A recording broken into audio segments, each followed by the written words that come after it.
پارے میں پہلی صورت سورہ النبا ہے۔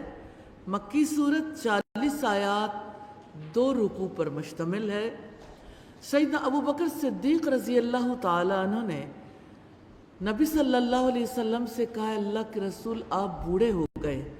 آپ نے فرمایا مجھے سورہ ہود، سورہ واقعہ، سورہ مرسلات اور اما یتساءلون اور اذا الشمس کورت نے بوڑھا کر دیا، یعنی جس میں آخرت کے حالات کا تذکرہ ہے۔ آپ صلی اللہ علیہ وسلم نے ان پر کتنا غور و فکر کیا، کیا یقین کا مرتبہ تھا۔ یہ رکوع نمبر 1 ہے۔ بے شک فیصلے کا دن ایک مقرر وقت ہے۔ 5 مین پوائنٹس ہیں۔ یہ لوگ کس چیز کے بارے میں ایک دوسرے سے پوچھتے ہیں؟ کیا یہ واقعہ نہیں ہے جس روز سور میں پھونک مار دی جائے گی؟ یقیناً جہنم ایک گھات ہے اور تعلق باللہ کی بات ہے۔ بسم اللہ الرحمن الرحیم۔ اما یتساءلون، کس چیز کے بارے میں وہ سوال کرتے ہیں؟ عن النبأ العظیم، بڑی خبر کے بارے میں۔ اس سے مراد قیامت ہے، یعنی کائنات کے خاتمے کے بعد انسانوں کا جی اٹھنا، اور اس سے مراد قرآن مجید بھی ہے۔ الذی ہم فیہ مختلفون، جس کے بارے میں وہ اختلاف کرنے والے ہیں۔ کلا سیعلمون، ہرگز نہیں، جلد ہی وہ جان لیں گے۔ ثم کلا سیعلمون، پھر ہرگز نہیں، جلد ہی وہ جان لیں گے۔ الم نجعل الارض مہادا، کیا ہم نے زمین کو فرش نہیں بنایا اور پہاڑوں کو میخیں نہیں بنایا، اور ہم نے تمہیں جوڑا جوڑا پیدا کیا، اور ہم نے تمہاری نیند کو باعث آرام بنایا، اور ہم نے رات کو پردہ پوش بنایا، اور ہم نے دن کو روزی کمانے کا وقت بنایا، اور ہم نے تمہارے اوپر 7 مضبوط آسمان بنائے، اور ہم نے ایک بہت گرم روشن چراغ بنایا، اور ہم نے پانی بھرے بادلوں سے بکثرت برسنے والا پانی اتارا تاکہ ہم اس کے ذریعے سے اناج اور پودے اگائیں۔ وَجَنَّاتٍ الْفَافًا، اور گھنے باغات۔ إِنَّ يَوْمَ الْفَصْلِ كَانَ مِيقَاتًا، یقیناً فیصلے کا دن ایک مقرر وقت ہے۔ انسانوں کے جمع ہونے کا مقصد ان کا حساب کتاب، ان کے انجام کا فیصلہ ہے۔ یہ فیصلہ ان اعمال کی روشنی میں کیا جائے گا جو ہر انسان نے دنیا میں کیے ہوں گے۔ یوم ینفخ فی الصور فتأتون افواجا، جس دن سور میں پھونک مار دی جائے گی تو تم فوج در فوج آؤ گے۔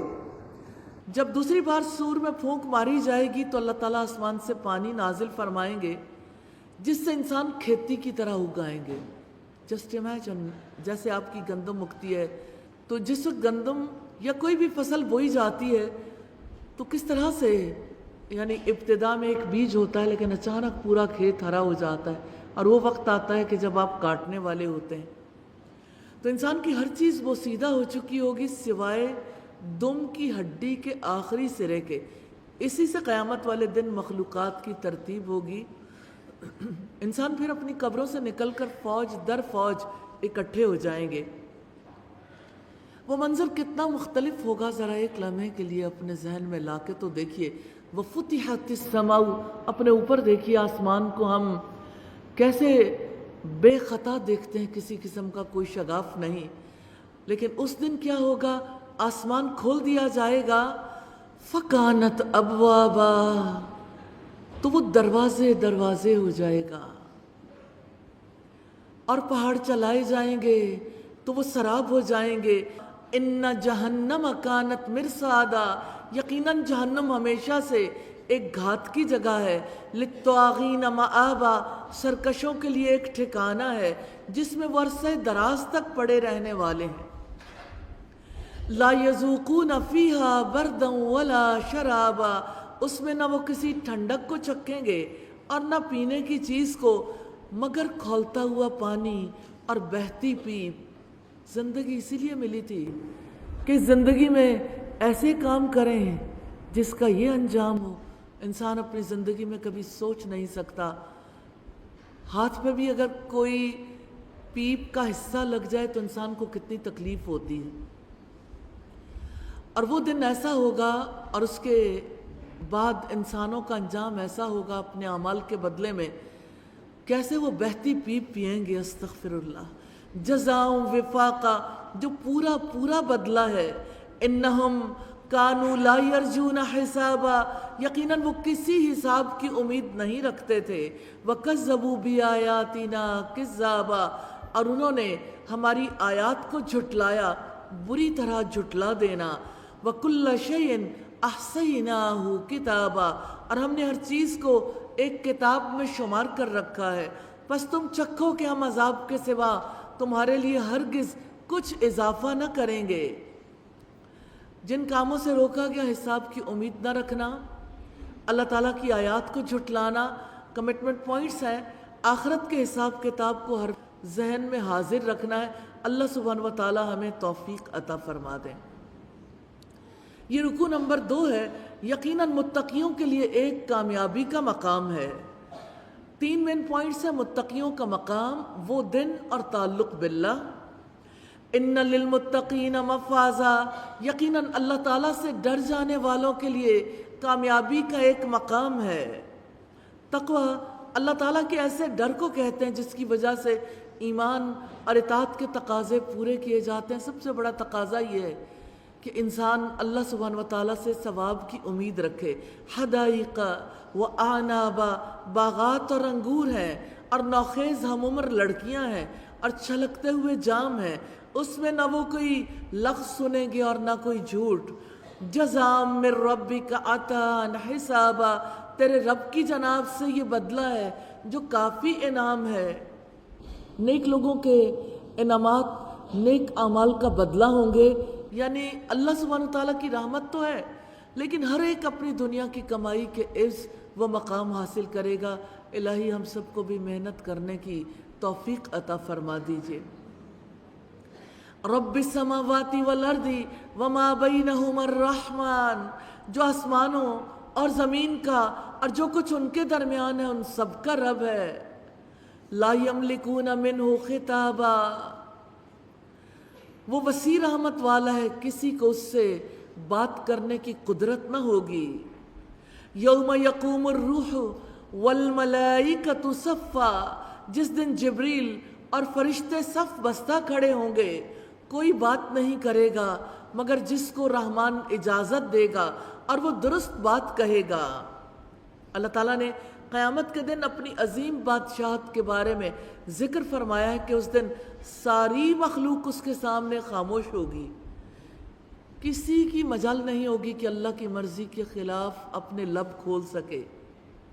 ذالک الیوم الحق، یہ دن برحق ہے۔ فمن شاء اتخذ الی ربہ مآبا، تو جو شخص چاہے اپنے رب کی طرف لوٹنے کی جگہ بنا لے۔ یقیناً ہم نے تمہیں اس عذاب سے خبردار کر دیا ہے جو قریب ہی ہے، جس دن انسان وہ دیکھ لے گا جو اس کے ہاتھوں نے آگے بھیجا، اور کافر کہے گا یا لیتنی کنت ترابا، اے کاش کہ میں مٹی ہوتا۔ قیامت کے دن انسان کا ہر عمل اس کے سامنے آ جائے گا، وہ خود اپنے ہر چھوٹے بڑے عمل کو دیکھ لے گا۔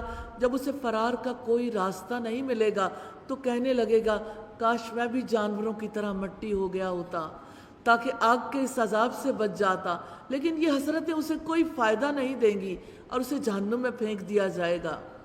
رب العزت نے سورہ القیامہ کی آیت نمبر 13 میں فرمایا یُنَبَّأُ الْإِنسَانُ یَوْمَئِذٍ بِمَا قَدَّمَ وَأَخَّرَ، اس دن انسان کو بتا دیا جائے گا جو کچھ اس نے آگے بھیجا اور جو کچھ اس نے پیچھے چھوڑا ہے۔ کرنے والے کام ہے اللہ سبحانہ و تعالیٰ سے ڈر کر رہنا، پلٹنے کا راستہ اختیار کرنا۔ ناکام لوگوں کے رویے ہیں جن میں سب سے بڑا رویہ کفر کرنا ہے، اور اسی کفر کرنے سے رب العزت نے روکا ہے۔ کمٹمنٹ پوائنٹس ہیں ہمیشہ کی کامیابی کے لیے اللہ سبحانہ و تعالیٰ کا تقوی اختیار کرنا ہے۔ یہ تھی سورہ النبا۔ اللہ سبحانہ و تعالیٰ سے دعا ہے ہمارے دل کے اندر اس یقین کو راسخ کر دیں کہ متقیوں کا انجام کیا ہے اور مفسدوں کا انجام کیا ہے، اور ہمیں اس کو ہمیشہ اپنے دل میں تر و تازہ رکھنے کی توفیق عطا فرمائے تاکہ اس کی وجہ سے ہمارے لیے زندگی کو بدلنا ممکن ہو جائے۔ آمین ثم آمین۔ اللہ کے پاک نام سے سورہ النازعات کا آغاز کرتے ہیں۔ مکی صورت ہے، 45 آیات اور 2 رکوع پر مشتمل ہے۔ یہ رکوع نمبر 3 ہے۔ یہ کہتے ہیں کیا واقعی ہم پلٹا کر واپس لائے جائیں گے؟ 5 مین پوائنٹس ہیں۔ قسم ہے فرشتوں کی وہ دن یہ لوگ کہتے ہیں کیا تمہیں موسیٰ کے قصے کی خبر پہنچی ہے؟ تعلق باللہ کی بات ہے۔ بسم اللہ الرحمن الرحیم۔ والنازعات غرقا، ڈوب کر سختی سے جان کھینچنے والے فرشتوں کی قسم۔ اس سے مراد وہ فرشتے ہیں جو طاقت کے ساتھ، پوری قوت کے ساتھ روح کو قبض کر لیتے ہیں، اور روح قبض کرنے میں مبالغہ کرتے ہیں یہاں تک کہ روح نکل جاتی ہے اور اسے اس کے عمل کی جزا دی جاتی ہے۔ جتنے لوگ جہان سے گئے ہیں ان کے ساتھ اسی طرح سے سختی کی گئی ہے۔ سیدنا برا بن عازب بیان کرتے ہیں رسول اللہ نے فرمایا مومن آدمی جب دنیا سے رخصت ہوتا ہے اور آخرت کی طرف متوجہ ہوتا ہے تو ملک الموت اس کے سرہانے آ کر بیٹھ جاتا ہے اور کہتا ہے پاکیزہ جان، اللہ تعالیٰ کی مغفرت اور رضا کی طرف نکل آ۔ چنانچہ وہ اس طرح نکل آتی ہے جس طرح مشکیزے سے پانی کا قطرہ بہہ نکلتا ہے۔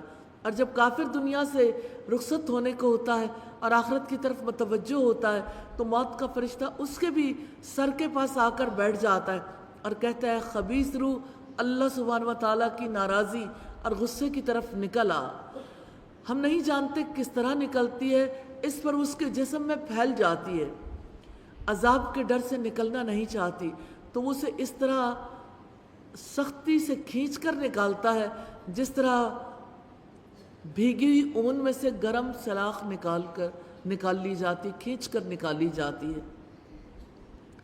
آپ امیجن کر سکتے ہیں، ظاہر ہے کہ ہر کسی کے تجربے میں نہیں آتا، لیکن بھیگی اون جو کہ بنی بھی نہیں ہوتی اس میں سے اگر کسی نے لوہے کی سلاخ کو کھینچنا ہو تو ظاہر ہے کہ کھینچنا مشکل ہو جاتا ہے۔ ایسے کھینچ کر انسان کی روح نکال لی جاتی ہے۔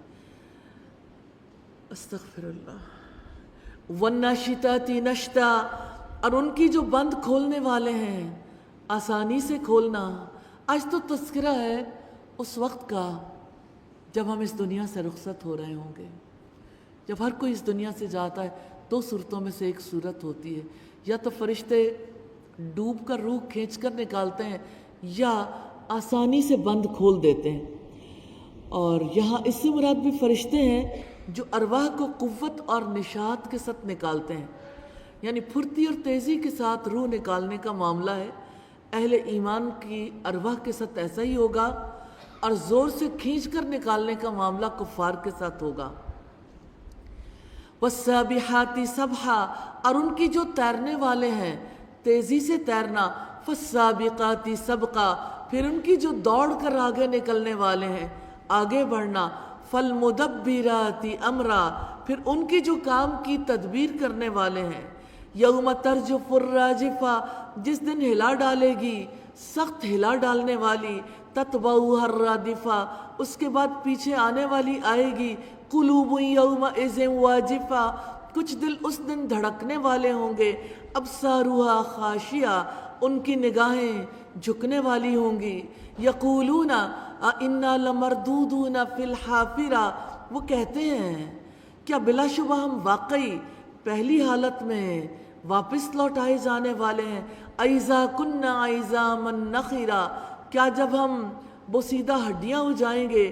قالوا تلک اذا کرۃ خاسرہ، انہوں نے کہا تب تو یہ واپسی بڑے خسارے والی ہے۔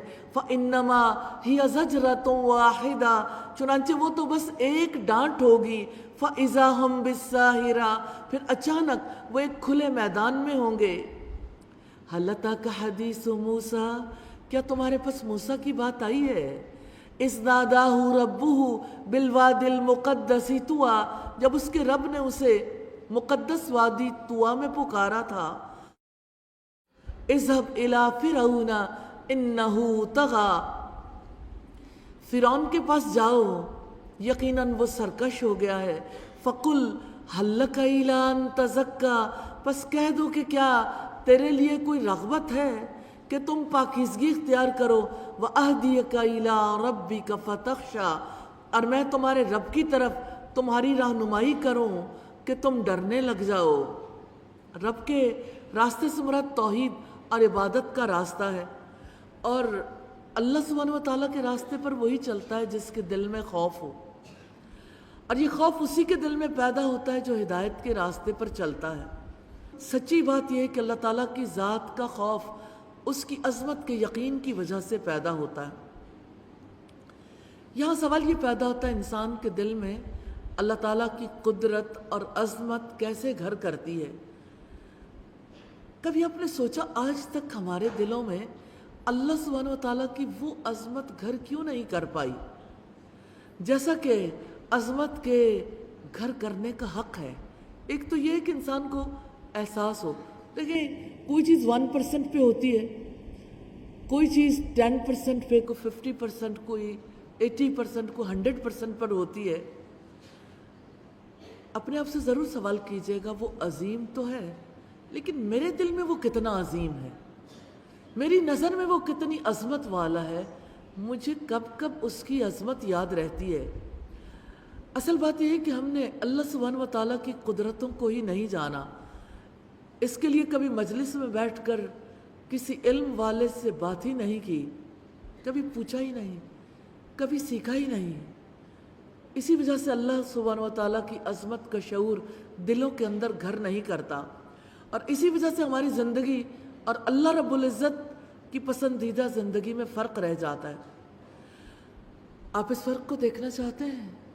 نمازوں میں دیکھ لیں، ہر ایک کی نماز مختلف ہے، اور یہ دیکھیں کہ کیسے کیسے وسوسے آتے ہیں جس پر اللہ تعالیٰ کی ذات، اس کی عظمت کا یقین طاری ہو جاتا ہے، اس کی عبادت بدل جاتی ہے۔ جیسے کہ رسول اللہ صلی اللہ علیہ وسلم سے سوال کیا گیا تھا مَل احسان، احسان کیا ہے؟ آپ نے فرمایا ان تعبد اللہ کأنک تراہ، تم اللہ تعالیٰ کی عبادت ایسے کرو گویا کہ تم اسے دیکھتے ہو، فَإِن لَّمْ تَكُن تَرَاهُ فَإِنَّهُ يَرَاكَ، پھر اگر تم اسے نہیں دیکھتے وہ تو تمہیں دیکھتا ہے۔ تو وہی انسان اللہ سبحانہ و تعالیٰ کو اپنے سامنے محسوس کر سکتا ہے جس کے دل میں اللہ سبحانہ و تعالیٰ کی رحمت، اس کی قدرت، اس کی عظمت گھر کر چکی ہو، اور وہی اس کی نظروں کے احساس کی وجہ سے خوف کی حالت میں چلا جاتا ہے۔ جو اللہ کی عظمتوں اور قدرتوں پر یقین رکھتا ہے اس کے اعضاء میں بھی وہ خوف نظر آتا ہے۔ اللہ سبحانہ و تعالیٰ سے دعا ہے ہمیں اپنی عظمت، اپنی قدرت کا یقین اور اپنا خوف نصیب فرمائے۔ سیدنا موسیٰ علیہ السلام نے فرعون کو بڑی نشانی دکھائی تھی، فَأَرَاهُ الْآيَةَ الْكُبْرَى، چنانچہ موسیٰ نے اس کو بڑی نشانی دکھائی تو اس نے جھٹلایا اور نافرمانی کی، پھر واپس پلٹا کہ بھاگ دوڑ کرتا تھا، فَحَشَرَ فَنَادَى، پھر اس نے جمع کیا، کس کو جمع کیا؟ جادوگروں کو، پس پکارا، فَقَالَ أَنَا رَبُّكُمُ الْأَعْلَى، پھر اس نے کہا میں تمہارا سب سے بلند رب ہوں۔ فَأَخَذَهُ اللَّهُ نَكَالَ الْآخِرَةِ وَالْأُولَى، تو اللہ تعالیٰ نے اسے آخرت اور دنیا کے عذاب میں پکڑ لیا۔ إِنَّ فِي ذَلِكَ لَعِبْرَةً لِمَن يَخْشَىٰ، بلا شبہ اس میں یقیناً ہر اس شخص کے لیے بڑی عبرت ہے جو ڈرتا ہے۔ کرنے والے کام ہے پاکیزگی اختیار کرنا، رب کا راستہ دکھانا، رب سے ڈرنا، عبرت حاصل کرنا، اور جن کاموں سے روکا گیا آخرت کا یقین نہ کرنا، سرکشی اختیار کرنا، جھٹلانا، ایمان نہ لانا۔ کمٹمنٹ پوائنٹس ہیں اللہ تعالیٰ کی کتاب کی رہنمائی سے اپنے اندر اللہ تعالیٰ کا خوف پیدا کرنا ہے، پاکیزہ زندگی اختیار کرنی ہے۔ رکوع نمبر 4 ہے جس روز انسان اپنا سب کچھ کیا دھرا یاد کرے گا۔ 4 مین پوائنٹس ہیں، تمہاری تخلیق سخت ہے یا آسمان کی؟ جب وہ ہنگامہ عظیم برپا ہوگا یہ لوگ تم سے پوچھتے ہیں، اور تعلق باللہ کی بات ہے، أَأَنْتُمْ أَشَدُّ خَلْقًا أَمِ السَّمَاءُ بَنَاهَا، کیا تم تخلیق میں زیادہ مشکل ہو یا آسمان اللہ تعالیٰ نے اس کو بنایا؟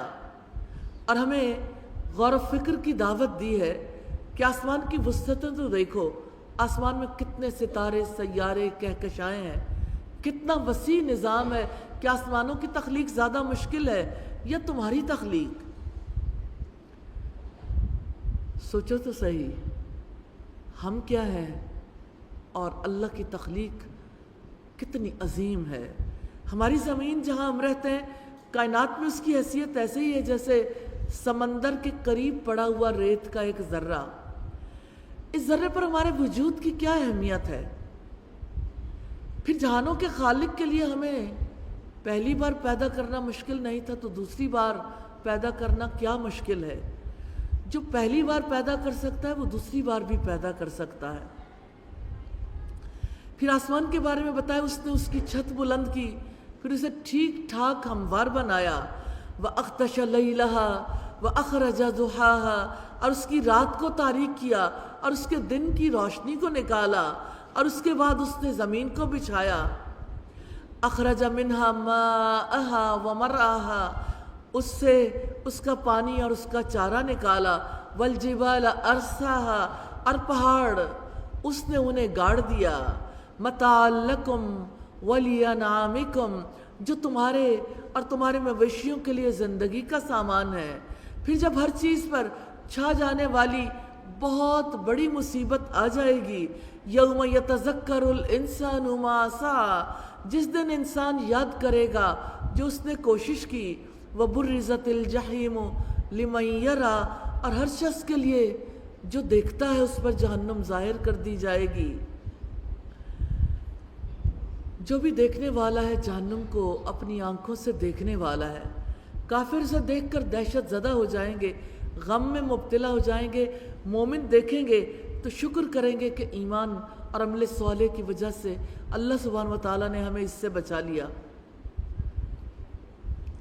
فَأَمَّا مَن طَغَىٰ، مگر جس نے سرکشی کی، وَآثَرَ الْحَيَاةَ الدُّنْيَا، اور دنیا کی زندگی کو ترجیح دی۔ اس سے مراد ہے کہ دنیا کی زندگی کو سب کچھ سمجھا، دنیا کے لیے تو سب کچھ کیا، اپنی آخرت کے لیے کچھ بھی نہ کیا، اپنی خواہشات میں تو غرق ہو گیا لیکن آخرت کے لیے عمل نہ کیا۔ فَإِنَّ الْجَحِيمَ هِيَ الْمَأْوَىٰ، تو یقیناً جہنم اس کا ٹھکانہ ہوگی۔ وَأَمَّا مَنْ خَافَ مَقَامَ رَبِّهِ وَنَهَى النَّفْسَ عَنِ الْهَوَىٰ، لیکن جو شخص اپنے رب کے سامنے کھڑا ہونے سے ڈر گیا اور جس نے نفس کو بری خواہشات سے روکا۔ رب کے سامنے کھڑے ہونے سے ڈرنے والا ہمیشہ یہی سوچتا ہے، اگر میں نے نافرمانی کی تو مجھے میرے رب سے بچانے والا کوئی نہ ہوگا۔ اس خوف سے انسان گناہوں سے بچتا ہے۔ اور نفس کو بری خواہشات سے روکنے سے مراد ہے اپنے آپ کو حرام کام کرنے سے روکا، جن کی طرف عمومی طور پر نفس کا میلان ہوتا ہے۔ دنیا کے مقابلے میں آخرت کو وہی ترجیح دے سکتا ہے جو اپنی خواہشات کو کنٹرول میں رکھتا ہو۔ یقین کیجئے خواہشات دل کو بگاڑ دیتی ہیں۔ اگر کوئی اپنی خواہشات کو بے لگام چھوڑ دیتا ہے، کنٹرول نہیں کرتا، تو یہ خواہشات اسے ضرور جہنم کی کھائی میں گرا دیتی ہیں۔ کیا آپ سوچ سکتے ہیں کسی کی اولاد کیسے بگڑ جاتی ہے؟ دوسروں کے حق میں بعد میں خراب ہوتی ہے، پہلے والدین کے حق میں خراب ہو جاتی ہے۔ کسی نے کہا کہ کر کر کے منتیں تیری عادت بگاڑ دی، دانستہ ہم نے تجھ کو ستمگر بنا دیا۔ بات یہ ہے کہ ماں باپ اپنے بچے کی ہر جائز ناجائز خواہش پوری کرنا چاہتے ہیں، حتیٰ کہ بچے کو لگتا ہے جو میں نے کہا حرف آخر ہے، ہر صورت اسے پورا ہونا چاہیے۔ تو والدین نے بچوں کو خواہش پرست بنا کر سب سے بڑا ستم کیا۔ مائیں سمجھتی ہیں بچوں کی خواہشات کا احترام کیا جائے تو وہ زیادہ اچھے رویے اپنائیں گے۔ اس سے بڑی نادانی نہیں ہے، اس سے بڑی کوئی حماقت ہی نہیں ہے۔ کبھی خواہشات پوری کر کے بھی کوئی ثمرہ ہے۔ اسی وجہ سے اب دیکھیں بچوں کی جائز ناجائز ہر خواہش پوری کی جاتی ہے، ہر چیز حاضر کی جاتی ہے، چاہے ان کی ضروریات سے متعلق ہو یا کھانے پینے سے متعلق ہو۔ کتنا اہتمام کرتے ہیں والدین ایک کھانے پر، افطار پہ بھی آپ دیکھتے ہوں گے اور اس کے علاوہ کھانوں پر بھی، لیکن خواہش پرستی کی وجہ سے بچے کسی چیز پر شکر ادا نہیں کرتے، بلکہ کہتے ہیں یہ کیا ہے، یعنی انہیں اس کی بجائے اس میں سے نقص نکالنا شروع کر دیتے ہیں، اور پھر اکثر چیزیں ان کی پسند کی نہیں رہتی۔ اگر 10 چیزیں بھی ٹیبل پر موجود ہیں تو پتہ چلتا ہے کہ کوئی اچھا نہیں فیل کر رہا، ان کا لگتا ہے کہ کچھ ہوا ہی نہیں۔ اتنے اہتمام کے باوجود بھی بچے چاہتے ہیں کہ ہم اپنے لیے خود ہی انتظام کر لیں۔ آپ نے کئی بار دیکھا ہوگا کہ کھانے کی ٹیبل پہ بیٹھے ہوئے اچانک کوئی اٹھتا ہے اور اپنے لیے کچھ نہ کچھ ڈیلیور کرا لیتا ہے۔ آپ سوچئے کہ جب ڈیلیوریاں نہیں ہوتی تھیں تو لوگ ماں باپ کیا کرتے تھے۔ ریلی جس دور میں ڈیلیوریاں نہیں ہوتی تھیں تو بچے بھی کافی کنٹرول میں تھے، بچوں کو بھی پتا تھا اس کے علاوہ کوئی حل نہیں ہے۔ تو آج بچوں کو کس لیول تک پہنچا دیا، خواہش پرستی نے ماں باپ سے بھی بے تعلق کر دیا، ماں باپ کا تعلق بھی بگڑا اور رب العزت کا تعلق بھی بگاڑ کا شکار ہو گیا۔ تو خواہش پرستی کیا کرتی ہے؟ خواہش پرستی زندگی کو بگاڑ دیتی ہے۔ ایک بات یاد رکھیے گا، کوئی خواہش پرست خدا پرست نہیں ہو سکتا، یہ خود پرستی ہے، یہ خواہش کو معبود بنانا ہے۔ میں اس کے لیے دلیل دینا چاہتی ہوں۔ رب العزت نے اپنی کتاب میں فرمایا افرائیت من اتخذ الہہ ہواہ، کیا آپ نے ایسے شخص کو دیکھا ہے جس نے اپنی خواہش نفس کو اپنا معبود بنا لیا؟ تو یہ معبود بنانا، ہر خواہش کے پیچھے بھاگنا۔ اللہ تعالیٰ تو چاہتے ہیں کہ بندے اس کے پیچھے بھاگیں، اسی لیے سورہ زاریات میں حکم دیا فَفِرُّوا إِلَى اللَّهِ، اللہ کے پیچھے بھاگو۔ اور یہ کیا، انسان کس کے پیچھے بھاگ رہا ہے؟ کسی برگر کے پیچھے، کسی کھانے کے پیچھے، دوستوں کے پیچھے اور دنیا کی حقیر چیزوں کے پیچھے۔ تھوڑی دیر کے بعد ان چیزوں کا کیا حال ہو جاتا ہے۔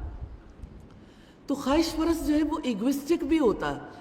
جتنا ماں باپ کسی کی خواہشات کا احترام کریں گے اتنا ہی زیادہ وہ ایگوسٹک ہوگا، انا پرست ہوگا، خواہش پرست ہوگا۔ اور خواہش پرست ہمیشہ حرص میں مبتلا ہوتا ہے، دوسروں کو اپنے جیسا نہیں سمجھتا، اپنی ضروریات ہمیشہ سامنے رکھتا ہے۔ خواہش پرست حسد میں جلد مبتلا ہو جاتا ہے، وہ ہر وقت دوسروں کو ذلیل اور رسوا کرنے کی کوشش کرتا ہے۔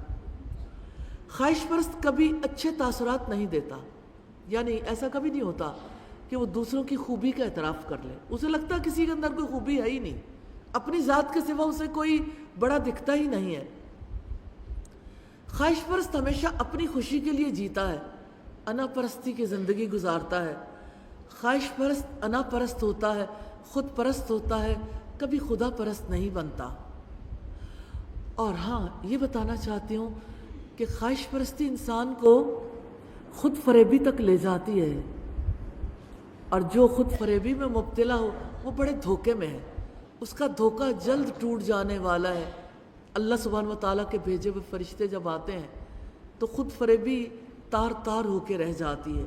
فَإِنَّ الْجَنَّةَ هِيَ الْمَأْوَىٰ، اللہ سبحانہ و تعالیٰ نے ہمیں بتایا ہے کہ وہ شخص جس نے خواہشات نفس سے خود کو بچا کے رکھا، وَنَهَى النَّفْسَ عَنِ الْهَوَىٰ، جس نے اپنے آپ کو خواہشات سے روک کے رکھا، فَإِنَّ الْجَنَّةَ هِيَ الْمَأْوَىٰ، تو یقیناً جنت اس کا ٹھکانہ ہوگی۔ يَسْأَلُونَكَ عَنِ السَّاعَةِ أَيَّانَ مُرْسَاهَا، وہ لوگ تم سے قیامت کے بارے میں پوچھتے ہیں کہ اس کا وقوع کب ہوگا۔ فِيمَ أَنْتَ مِنْ ذِكْرَاهَا، آپ کو اس کے بتانے سے کیا تعلق؟ اللہ سبحانہ وتعالیٰ نبی صلی اللہ علیہ وسلم سے کہتے ہیں کہ آپ کو ہم نے قیامت کی تاریخ بتانے تھوڑی بھیجا ہوا ہے، آپ کا اس سے کیا واسطہ؟ إِلَىٰ رَبِّكَ مُنْتَهَاهَا، تیرے رب کے پاس اس کے علم کی انتہا ہے۔ قیامت کا حتمی علم اللہ رب العزت کے پاس ہے۔ انما انت منذر من یخشاها، یقیناً جو اس سے ڈرتا ہے آپ اس کو ڈرانے والے ہیں۔ جس دن وہ اسے دیکھ لیں گے تو سمجھیں گے گویا کہ وہ نہیں ٹھہرے مگر ایک شام یا اس کی ایک صبح، ایک گھڑی کی زندگی ہے جس کی لذتوں کی خاطر انسان اپنے رب کی نہیں مانتا، اس کی نافرمانی کرتا ہے۔ انسان اپنی مرضی کرنا چاہتا ہے۔ ہم اپنی مرضی کے لیے کب پیدا کیے گئے تھے؟ اللہ سبحانہ و تعالیٰ نے تو ہمیں اپنے لیے پیدا کیا، اور اس کے رسول نے ہمیں بتایا ذاق طعم الایمان، اس نے ایمان کا مزہ چکھ لیا۔ من رضی باللہ ربا جو اللہ کے رب ہونے پہ راضی ہو گیا. انسان اپنے آپ ہی کو اپنا رب سمجھتا ہے، اپنی پرستش کرتا ہے، خود پرستی سے ہی وہ راضی ہے. کتنے انسان اس دھوکے میں ہیں، میرا جسم میری مرضی. جس دن قبر میں اترتے ہیں اس دن پتہ چلتا ہے کس کی مرضی ہے. آپ اپنے ارد گرد قبرستانوں کی آبادیوں میں کبھی کھڑے ہو کے پوچھئے آپ نے زندگی کس کی مرضی سے گزاری تھی اور اب کس کی مرضی سے یہاں پڑے ہوئے ہو. کوئی جواب دینے والا جواب نہیں دے گا، لیکن سوال کرنے والا جان لے گا کہ کس پر کس کی مرضی چلتی ہے. جس کی تخلیق اسی کی مرضی. تو اللہ سبحانہ وتعالیٰ نے ہمیں ہماری مرضی کے لیے پیدا نہیں کیا، اس نے ہمیں اپنے لیے پیدا کیا ہے. ہماری زندگی کا مقصد عبادت ہے، نفس پرستی نہیں ہے، خواہش پرستی نہیں ہے.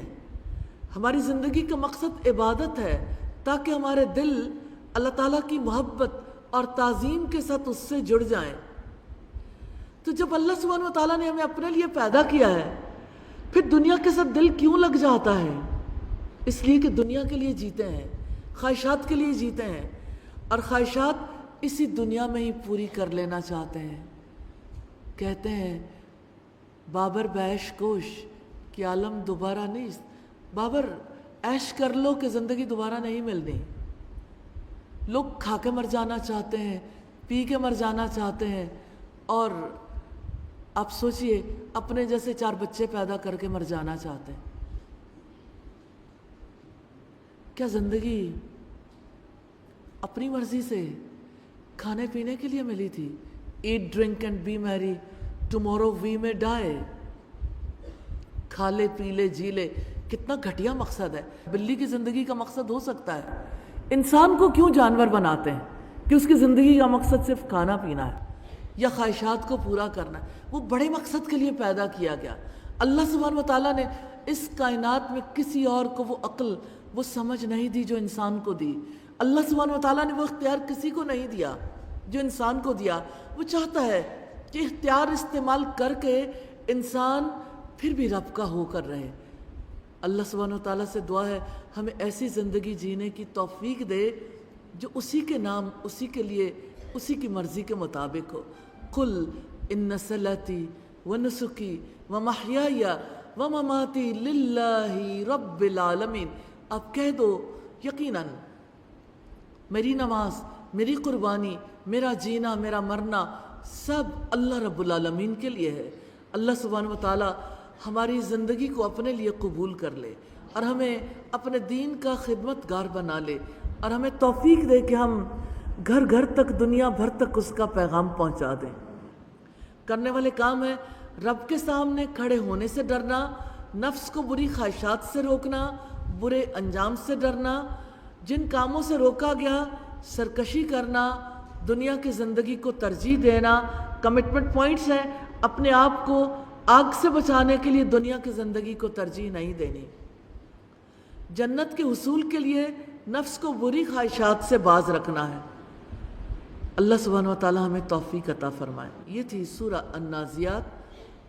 اللہ سبحانہ وتعالیٰ سے دعا ہے اس کا پختہ علم نصیب کریں، ہمیں یقین عطا فرمائے، ہمیں عمل کرنے کی توفیق عطا فرمائے، اور اللہ سبحانہ وتعالیٰ اس پیغام کو گھر گھر تک، دنیا بھر تک پہنچانے کی توفیق عطا فرمائے.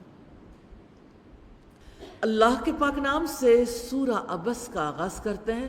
مکی صورت 42 آیات، 1 رکوع پر مشتمل ہے. یہ رکوع نمبر 5 ہے، دعوت اسلامی کی حقیقت اور مزاج. اب دیکھیے آپ کو اللہ سبحانہ وتعالیٰ نے کیسے کیسے موضوعات سمجھائے ہیں.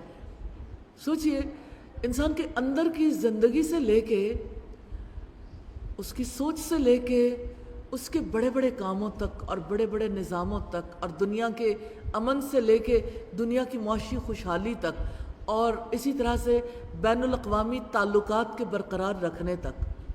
کیسے دنیا میں قوموں کو عروج و زوال ملا، پچھلی قومیں کیوں تباہ ہوئیں، تاریخی داستانوں سے لے کے حکومتی ایوانوں تک، اور قیامت کے بعد تک کے حالات. الحمدللہ تو اللہ سبحانہ و تعالیٰ نے اس ایک مہینے میں آپ کو کیا کیا کچھ سکھا دیا، کیا کیا کچھ دکھایا۔ اللہ تعالیٰ سے دعا ہے اب اسے پختہ کرنے کی بھی، پختہ علم حاصل کرنے کی بھی وہ توفیق عطا فرمائے۔ اس رکوع کے 6 مین پوائنٹس ہیں۔ ترش روح ہوا اور بے رخی برتی، نبی صلی اللہ علیہ وسلم کے طرز عمل پر تبصرہ ہے۔ ہرگز نہیں، یہ تو ایک نصیحت ہے، اس نے فرض ادا نہیں کیا۔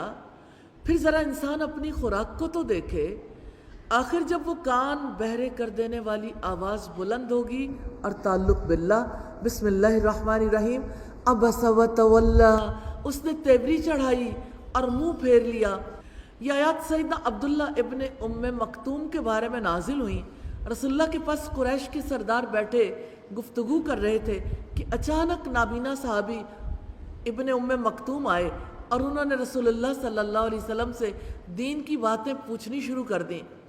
اس پر آپ نے ناگواری محسوس کی اور کچھ بے توجہی برتی۔ اس پر یہ آیات تنبیہ کے طور پر نازل ہوئیں۔ یہ ترمذی کی تفسیر سورہ عبس کی روایت ہے، انجاہ العاما، کہ اس کے پاس ایک اندھا آ گیا اور آپ کو کیا چیز معلوم کرواتی، شاید کہ وہ پاکیزگی حاصل کرتا۔ پاکیزگی اختیار کرنے کے لیے ہمیشہ نصیحت کی ضرورت ہوتی ہے۔ لوگ نصیحت سے بھاگتے ہیں، دراصل لوگ پاکیزگی سے بھاگتے ہیں۔ اگر کسی رہنمائی کے بغیر اور کسی نصیحت کے بغیر انسان یہ چاہے گھر میں بیٹھ کر خود ہی پڑھ لے، پاکیزہ ہو جائے، تو یہ ممکن ہی نہیں۔ ورنہ اللہ تعالیٰ کتاب بھیج دیتے، رسول کیوں بھیجتے؟ اللہ تعالیٰ نے اسی لیے تزکیہ کرنے کے لیے دلوں کو، زندگیوں کو اور معاشرے کو پاک کرنے کے لیے رسول بھیجے۔ او یذکروا، یا وہ نصیحت حاصل کرتا تو نصیحت اس کو فائدہ دیتی۔ اما من استغنا، لیکن جو شخص بے پرواہی کرے، فانت لہ تصدی، تو آپ اس کے پیچھے پڑتے ہیں۔ وما علیک الا یزکا، حالانکہ آپ پر اس کی ذمہ داری نہیں ہے کہ وہ پاک نہیں ہوتا۔ اور جو شخص کوشش کرتا ہوا آپ کے پاس آیا ہے، وہو یخشا، اور وہ ڈرتا بھی ہے، فانت عنہ تلہی، آپ اس سے بے رخی اختیار کرتے ہیں۔ یعنی ایسے شخص کو کمتر محسوس کرتے ہوئے، یا یہ سوچ کر کہ ان سے تو بعد میں بھی بات ہو سکتی ہے۔ ایسا ہو سکتا ہے کہ جن لوگوں سے بعد میں بات کرنا ممکن ہو، ان سے بعد میں بات کر لی جائے۔ اللہ رب العزت نے احساس دلایا، دیکھو تمہارے پاس بھاگا چلا آیا تھا اور آپ نے اس سے بے رخی اختیار کی ہے۔ ان آیات سے یہ بات معلوم ہوتی ہے کہ دعوت خاص افراد ہی کے لیے نہیں ہے، ہر امیر غریب، گورے کالے، چھوٹے بڑے، مرد عورت کے لیے یکساں ہے، اور جسے اللہ تعالیٰ چاہے گا اسے ہدایت سے نوازے گا۔ کلا انہا تذکرہ، ہرگز نہیں، یقیناً یہ تو ایک نصیحت ہے۔ فمن شاء ذکرہ، تو جو چاہے اس کو یاد رکھے۔ فی صحف مکرمہ، ان صحیفوں میں ہے جو قابل احترام ہے، مرفوعۃ مطہرہ، بلند مرتبہ ہیں، پاکیزہ ہیں، بِأَیْدِی سفرہ، ایسے کاتبوں کے۔ اس پر آپ نے ناگواری محسوس کی اور کچھ بے توجہی برتی۔ اس پر یہ آیات تنبیہ کے طور پر نازل ہوئیں۔ یہ ترمذی کی تفسیر سورہ عبس کی روایت ہے، انجاہ العاما، کہ اس کے پاس ایک اندھا آ گیا اور آپ کو کیا چیز معلوم کرواتی، شاید کہ وہ پاکیزگی حاصل کرتا۔ پاکیزگی اختیار کرنے کے لیے ہمیشہ نصیحت کی ضرورت ہوتی ہے۔ لوگ نصیحت سے بھاگتے ہیں، دراصل لوگ پاکیزگی سے بھاگتے ہیں۔ اگر کسی رہنمائی کے بغیر اور کسی نصیحت کے بغیر انسان یہ چاہے گھر میں بیٹھ کر خود ہی پڑھ لے، پاکیزہ ہو جائے، تو یہ ممکن ہی نہیں۔ ورنہ اللہ تعالیٰ کتاب بھیج دیتے، رسول کیوں بھیجتے؟ اللہ تعالیٰ نے اسی لیے تزکیہ کرنے کے لیے دلوں کو، زندگیوں کو اور معاشرے کو پاک کرنے کے لیے رسول بھیجے۔ او یذکروا، یا وہ نصیحت حاصل کرتا تو نصیحت اس کو فائدہ دیتی۔ اما من استغنا، لیکن جو شخص بے پرواہی کرے، فانت لہ تصدی، تو آپ اس کے پیچھے پڑتے ہیں۔ وما علیک الا یزکا، حالانکہ آپ پر اس کی ذمہ داری نہیں ہے کہ وہ پاک نہیں ہوتا۔ اور جو شخص کوشش کرتا ہوا آپ کے پاس آیا ہے، وہو یخشا، اور وہ ڈرتا بھی ہے، فانت عنہ تلہی، آپ اس سے بے رخی اختیار کرتے ہیں۔ یعنی ایسے شخص کو کمتر محسوس کرتے ہوئے یا یہ سوچ کر کہ ان سے تو بعد میں بھی بات ہو سکتی ہے. ایسا ہو سکتا ہے کہ جن لوگوں سے بعد میں بات کرنا ممکن ہو ان سے بعد میں بات کر لی جائے. اللہ رب العزت نے احساس دلایا دیکھو تمہارے پاس بھاگا چلا آیا تھا اور آپ نے اس سے بے رخی اختیار کی ہے. ان آیات سے یہ بات معلوم ہوتی ہے کہ دعوت خاص افراد ہی کے لیے نہیں ہے، ہر امیر غریب گورے کالے چھوٹے بڑے مرد عورت کے لیے یکساں ہے، اور جسے اللہ تعالیٰ چاہے گا اسے ہدایت سے نوازے گا. کلا انہا تذکرہ، ہرگز نہیں، یقیناً یہ تو ایک نصیحت ہے. فمن شاء ذکرہ، تو جو چاہے اس کو یاد رکھے. فی صحف مکرمہ، ان صحیفوں میں ہے جو قابل احترام ہے. مرفوعۃ مطہرہ، بلند مرتبہ ہیں، پاکیزہ ہیں. بِأَیْدِی سفرہ، ایسے کاتبوں کے ہاتھوں میں ہے. کرام بررہ، جو معزز ہیں نیک ہیں. یعنی قرآن مجید ایسے کاتبوں کے ہاتھوں میں ہے جو اپنے اخلاق اور کردار کے اعتبار سے بھی اور افعال اور طور طریقوں کے اعتبار سے بھی نیک اور پاک باز ہیں. حامل قرآن یعنی جو قرآن کی ذمہ داری کو اٹھا لیتا ہے، حامل قرآن کو بھی اپنے اخلاق اور کردار کے اعتبار سے، اپنے افعال اور طور طریقوں کے اعتبار سے کرام بررہ جیسا ہونا چاہیے. اللہ سبحانہ و تعالیٰ توفیق عطا فرما دے. رسول اللہ صلی اللہ علیہ وسلم نے فرمایا جو قرآن پڑھتا ہے اور اس کا ماہر ہے وہ معزز اور نیک فرشتوں کے ساتھ ہوگا. قتل الانسان ما اکفرہ، اللہ کی مار و انسان پر کس قدر وہ ناشکرہ ہے. من ای شیء خلقہ، اللہ تعالیٰ نے اسے کس چیز سے پیدا کیا ہے. من نطفہ، اسے ایک نطفے سے پیدا کیا. خلقہ فقدرہ، اسے پیدا کیا پھر اس کی تقدیر مقرر کی. ثم السبیل یسرہ، پھر اس نے اس کے لیے راستہ آسان کر دیا. انسانی پیدائش کے حوالے سے بتایا ہے رب العزت نے کہ دیکھو ایک نطفہ جو ٹپکایا جاتا ہے، اللہ سبحانہ و تعالیٰ کیسے اپنے حکم سے اپنی تقدیر کے مطابق ماں کے پیٹ کی 3 تہوں کے اندر بچے کو پروان چڑھاتے ہیں. پھر جب وہ بچہ پورا ہو جاتا ہے تو ڈاکٹرز ڈراتے ہیں معذرت کے ساتھ کہ یہ بچہ یوں ہی پیدا نہیں ہو سکتا. زمانے میں یہ وہ وقت ہے جب ڈاکٹرز لوگوں کے پیٹ کاٹ کے اپنی روزی کو حرام کرتے ہیں، کیونکہ اللہ سبحانہ و تعالیٰ کے طریقے سے انحراف کرتے ہیں. لوگ سوچتے نہیں ہم کہاں کہاں سے حرام روزی کھاتے ہیں. جب آپ ایک زندہ جیتے جاگتے انسان کو ایک روگ لگا دیتے ہیں، آپریشن کی وجہ سے جو روگ لگتے ہیں وہ کم نہیں ہے. کیا اللہ سبحانہ و تعالیٰ کی طرف سے تمام بچے ایسے ہی پیدا ہونے لگ گئے جنہوں نے اللہ کے حکم سے باہر نہیں آنا، ڈاکٹر کے نشتر سے ہی باہر آنا ہے؟ اور ایسا کیوں ہے کہ مسلمان ممالک میں لوگ منافع کے پیچھے، کمانے کے پیچھے اندھے ہو گئے، اور جو نان بلیورز ہیں انہوں نے اپنے یہاں ان آپریشن سے اوائڈ کر لیا. ثم السبیل یسرہ، اللہ کی بات پر یقین نہیں آتا پھر اس نے اس کے لیے راستہ آسان کر دیا. اللہ کی تقدیر سے، اللہ سبحانہ و تعالیٰ کے حکم سے راستہ بنتا ہے، اور جب سے انسان اس دنیا میں آیا اس وقت سے راستہ بن رہا ہے. اللہ سبحانہ و تعالیٰ سے دعا ہے یا اللہ جتنی مائیں اس پوزیشن میں ہیں الہی ان کے لیے یہ راستہ آسان فرما دے.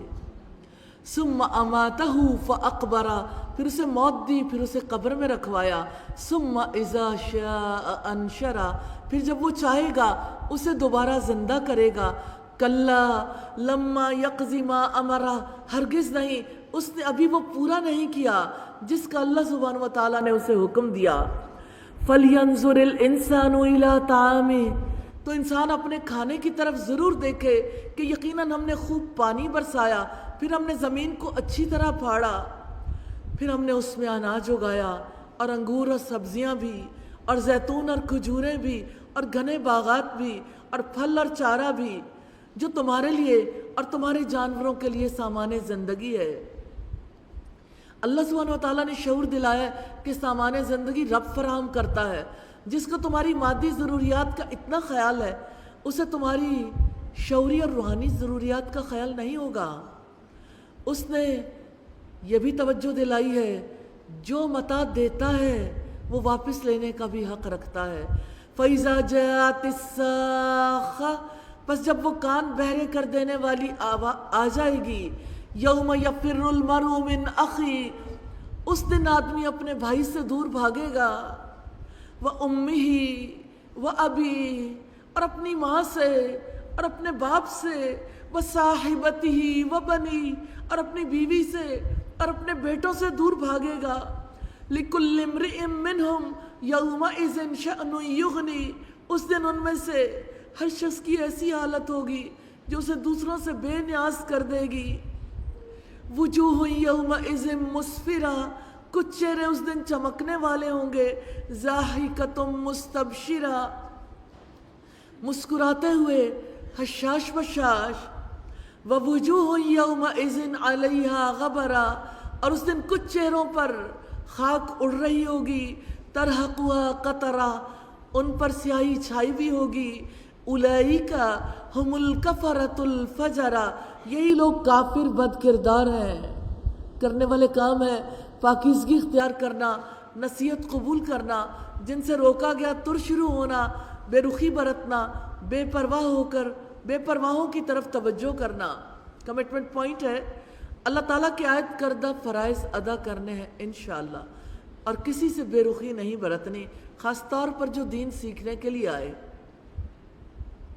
اللہ سبحانہ وتعالیٰ سے دعا ہے سورہ عبس کا پختہ علم نصیب فرمائے, عمل کرنے کی توفیق دے اور اس پیغام کو گھر گھر تک دنیا بھر تک پہنچانے کی توفیق عطا فرمائے. اللہ کے پاک نام سے سورۃ التکویر کا آغاز کرتے ہیں. سید عبداللہ ابن عمر بیان کرتے ہیں کہ رسول اللہ صلی اللہ علیہ وسلم نے فرمایا جسے یہ بات پسند ہو کہ وہ قیامت کو اس طرح دیکھے گویا اپنی آنکھوں سے دیکھ رہا ہے تو وہ اذا الشمس کورت, اذا السماء انفطرت اور اذا السماء انشقت کی تلاوت کر لے. ترمذی کی کتاب التفسیر کی روایت ہے 3333 نمبر پر. مکی صورت ہے, 29 آیات اور 1 رکوع پر مشتمل ہے. یہ رکوع نمبر 6 ہے. اس وقت ہر شخص کو معلوم ہو جائے گا کہ وہ کیا لے کر آیا ہے. 3 مین پوائنٹس ہیں. اس وقت ہر شخص جان لے گا کہ وہ کیا لایا ہے. یہ تو سارے جہان والوں کے لیے ایک نصیحت ہے اور تعلق باللہ کی بات ہے. بسم اللہ الرحمن الرحیم. اذا الشمس کورت جب سورج لپیٹ دیا جائے گا. سیدنا ابو ہریرہ کہتے ہیں نبی صلی اللہ علیہ وسلم نے فرمایا قیامت کے دن سورج اور چاند دونوں بے نور ہو جائیں گے, تاریک ہو جائیں گے. کیا آپ دیکھیں گے؟ کل تو دیکھیں گے لیکن آج یقین کرنے کی بات ہے. جب آپ اپنے دل سے یہ بات پوچھیں گے, یقین کا اظہار کریں گے, آپ کسی اور لیول پہ چلے جائیں گے. آج ضرور سورج کو دیکھ کے چاند کو دیکھ کے کہیے گا کہ ایک دن آئے گا جب اللہ سبحانہ وتعالیٰ آپ کو بے نور کر دیں گے, آپ کی روشنی نہیں رہے گی. انسان کو یقین دلانا پڑتا ہے. جب اللہ سبحانہ وتعالیٰ نے ہمیں علم دیا تو ہمیں اس علم کو جب اپنے مائنڈ میں سٹور کرنا ہے تو بے نام سٹور مت کیجئے, اس کو نام دیجئے. یقین تبھی آئے گا. اللہ سبحانہ وتعالیٰ ہمیں توفیق عطا فرمائے. اور جب تارے بے نور ہو جائیں گے اور جب پہاڑ چلائے جائیں گے اور جب 10 مہینے کی حاملہ اونٹنیاں بیکار چھوڑ دی جائیں گی اور جب وحشی جانور اکٹھے کر دیے جائیں گے اور جب سمندر بھڑکا دیے جائیں گے. ریلی آج بھی اس کا امکان لوگ پورے طریقے سے محسوس کر سکتے ہیں کہ پانی جن 2 گیسز سے بنتا ہے, ایک جلتی ہے دوسری جلاتی ہے. اور اللہ سبحانہ وتعالیٰ جب اپنے حکم کے ساتھ سمندروں کو 2 گیسز میں سپلٹ کر دیں گے, یہ اللہ سبحانہ وتعالیٰ جو بھی معاملہ کریں گے تو آگ بھڑک اٹھے گی. وَإِذَا النُّفُوسُ زُوِّجَتْ اور جب روحیں جسم سے ملا دی جائیں گی. کیسا منظر ہے, ایک طرف سمندروں میں آگ بھڑک رہی ہے, دوسری طرف تارے جھڑ رہے ہیں، تیسری طرف سورج اور چاند بے نور ہو گئے، چوتھی طرف پہاڑ چل رہے ہیں، یہ کیسا موقع ہے؟ میں آپ سے سوال کرنا چاہتی ہوں، ایسے میں آپ کیا کر رہے ہوں گے؟ سارے انسان اس وقت کیا کر رہے ہوں گے جب روحیں جسموں سے ملا دی جائیں گی؟ یعنی ہر صاحب عمل کو اسی جیسے صاحب عمل کا ساتھی بنا دیا جائے گا، ابرار کو ابرار کے ساتھ یعنی نیک لوگوں کے ساتھ، اور فجار کو فجار کے ساتھ جمع کر دیا جائے گا، ہر کسی کو جوڑے جوڑے بنا دیا جائے گا۔ وَإِذَا الْمَوْءُودَةُ سُئِلَتْ، اور جب زندہ دفن کی جانے والی لڑکی سے سوال کیا جائے گا، بِأَيِّ ذَنبٍ قُتِلَتْ، کس گناہ کے بدلے میں وہ قتل کی گئی، وَإِذَا الصُّحُفُ نُشِرَتْ، اور جب اعمال نامے پھیلا دیے جائیں گے، وَإِذَا السَّمَاءُ كُشِطَتْ، اور جب آسمان کی کھال اتار دی جائے گی۔ استغفر اللہ، جیسا وہ نظر آتا ہے ایسا نہیں لگتا کہ جیسے کوئی بکرا ہے یا جیسے کوئی گائے ہے، اس کے اوپر سے جیسے کھال اتاری جاتی ہے، اسی طرح سے آسمان کی کھال اتار دی جائے گی، ہر چیز صاف صاف دکھے گی۔ اور جب جہنم دہکا دی جائے گی، سیدنا سمرہ کہتے ہیں رسول اللہ نے فرمایا میں نے آج رات خواب میں دیکھا جس میں دو شخص میرے پاس آئے، دونوں نے کہا یہ جو آگ بھڑکا رہا ہے جہنم کا داروغہ مالک ہے، میں جبریل اور یہ میکائیل ہیں۔ وَإِذَا الْجَنَّةُ أُزْلِفَتْ، اور جب جنت قریب لائی جائے گی۔ تبدیلیاں دو طرح کی ہیں، تباہی بھی ہے اور خوبصورت انجام بھی ہے۔ عَلِمَتْ نَفْسٌ مَّا أَحْضَرَتْ، تو ہر جان جان لے گی کہ وہ کیا لے کر آئی ہے۔ فَلَا أُقْسِمُ بِالْخُنَّسِ، پس میں قسم کھاتا ہوں پیچھے ہٹنے والے ستاروں کی، الجوار الکنس، جو چلتے رہنے والے چھپ جانے والے ہیں، واللیل اذا عسعس، اور رات کی جب وہ رخصت ہو جاتی ہے اور صبح کی جب وہ سانس لیتی ہے۔ انہ لقول رسول کریم، بلا شبہ یقیناً یہ ایک معزز پیغام پہنچانے والے کا قول ہے۔ ذی قوت عند ذی العرش مکین، جو قوت والا ہے، عرش والے کے نزدیک بلند مرتبہ ہے۔ مطاع ثم امین، وہاں اس کی بات مانی جاتی ہے، امانت دار ہے۔ وما صاحبکم بمجنون، اور تمہارا ساتھی یعنی محمد صلی اللہ علیہ وسلم ہرگز کوئی دیوانہ نہیں ہے۔ وَلَقَدْ رَآهُ بِالْأُفُقِ الْمُبِينِ، اور بلا شبہ یقیناً اس نے یعنی محمد صلی اللہ علیہ وسلم نے اس جبریل کو آسمان کے روشن کنارے پر دیکھا ہے۔ سیدنا عبداللہ ابن مسعود سے روایت ہے کہ آپ نے جبریل امین کو اس حالت میں دیکھا تھا کہ پوری فضا میں ایک سبز فرش نظر آ رہا تھا، اس نے آسمان کا کنارہ ڈھانپ رکھا تھا، اور آپ نے جبریل کو ان کی اصلی شکل میں دیکھا تھا، ان کے 600 پر تھے۔ وما هو علی الغیب بضنین، اور وہ غیب پر ہرگز بخیل نہیں ہے۔ وما هو بقول شیطان الرجیم، اور وہ ہرگز کسی شیطان مردود کا قول نہیں ہے۔ فَأَيْنَ تَذْهَبُونَ، پھر تم لوگ کدھر جا رہے ہو؟ إِنْ هُوَ إِلَّا ذِكْرٌ لِّلْعَالَمِينَ، یہ تو سارے جہانوں کے لیے نصیحت ہے، تم میں سے اس کے لیے جو چاہے کہ وہ سیدھا چلے۔ وَمَا تَشَاءُونَ إِلَّا أَن يَشَاءَ اللَّهُ رَبُّ الْعَالَمِينَ، اور تمہارے چاہنے سے کچھ نہیں ہوتا مگر یہ کہ اللہ تعالیٰ چاہے جو سارے جہانوں کا رب ہے۔ یعنی دنیا میں کسی کے چاہنے سے کچھ نہیں ہوتا مگر یہ کہ اللہ تعالیٰ چاہے، ارادہ اس کا، چاہت اس کی، مشیت اس کی۔ اللہ سبحانہ وتعالیٰ ہی اس کائنات کی اصل ہے، انسان غلط فہمی میں ہے کہ وہ جو چاہے ہو سکتا ہے۔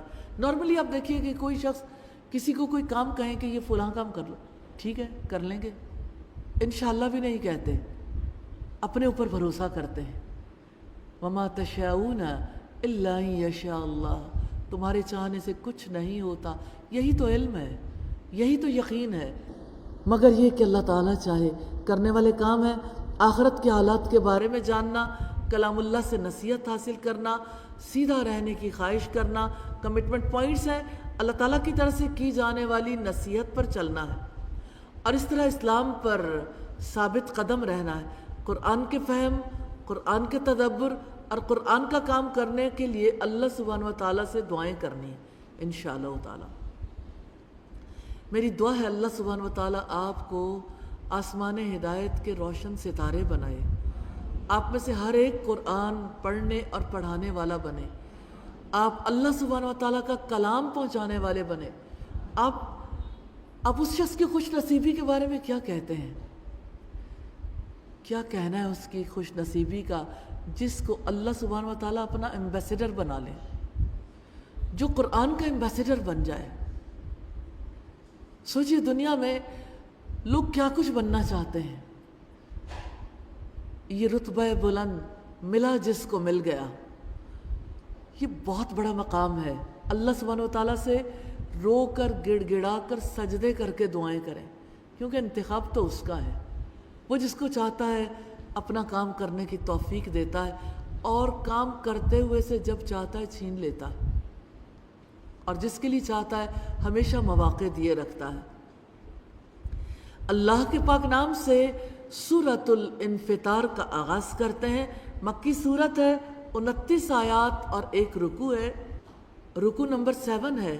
فیصلہ اس دن بالکل اللہ تعالیٰ کے اختیار میں ہوگا. 4 مین پوائنٹس ہیں. اس وقت سب پتہ چل جائے گا کس چیز نے تجھے رب کریم کی طرف سے دھوکے میں ڈال رکھا ہے. تم کیا جانو کہ وہ جزا کا دن کیا ہے، اور تعلق باللہ کی بات ہے. بسم اللہ الرحمن الرحیم. اذا السماء انفطرت، جب آسمان پھٹ جائے گا.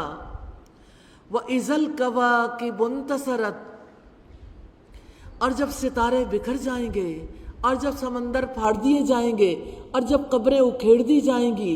ہر شخص جان جائے گا جو اس نے آگے بھیجا اور جو اس نے پیچھے چھوڑا ہے. یا ایھا الانسان، اے انسان، ما غرک بربک الکریم، اپنے رب کریم کے بارے میں تجھے کس چیز نے دھوکے میں ڈال رکھا ہے. الذی خلقک فسواک فعدلک، جس نے تجھے پیدا کیا پھر تجھے درست بنایا پھر تجھے برابر کیا. فی ای صورت ما شاء رکبک، جس صورت میں اس نے چاہا تجھے جوڑ دیا. کلا بل تکذبون بالدین، ہرگز نہیں بلکہ تم جزا کو جھٹلاتے ہو. یعنی اللہ سبحانہ و تعالیٰ سے منہ موڑنے والوں کے اعراض کا اصل سبب کیا ہے؟ تم جزا کے دن پر یقین نہیں رکھتے. وَإِنَّ عَلَيْكُمْ لَحَافِظِينَ، حالانکہ یقیناً تم پر نگہبان مقرر ہے. کِرَامًا کاتبین، معزز لکھنے والے. یعلمون ما تفعلون، وہ جانتے ہیں جو کچھ تم کرتے ہو. ان الابرار لفی نعیم، یقیناً نیک لوگ بلا شبہ نعمتوں میں ہوں گے. وان الفجار لفی جحیم، اور یقیناً گناہگار بلا شبہ دوزخ میں ہوں گے.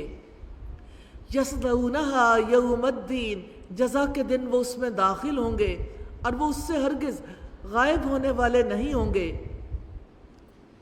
وما ادراک ما یوم الدین، اور تم کیا جانو، اور تم جان بھی کیسے سکتے ہو کہ جزا کا دن کیا ہے.